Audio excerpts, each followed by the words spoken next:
I am the Tofu Golem. Please enjoy the video. You start immediately by checking prerequisites: the blueprint tool, a working scanner, 3 power cells, and network access. Once you have those, move to the Gley stabilizer site marked on your map within 300 meters.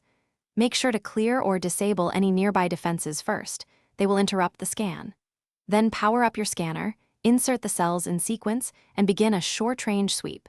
This captures the structural signature needed to extract the blueprint.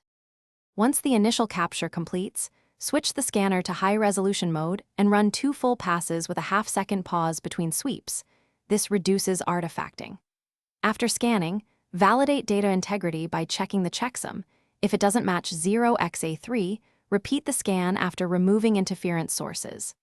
Next, link the scanner to your blueprint tool using a secure wired connection or encrypted wireless handoff and start the data transfer. Monitor transfer progress and correct any packet loss before finalizing the blueprint file.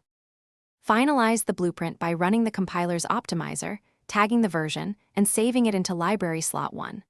Once saved, immediately run a simulated deployment for 3 cycles to verify stability and performance. Adjust component tolerances if needed. If the blueprint fails validation, stop and rescan using shielded equipment, replace depleted power cells, and remove any external signal noise.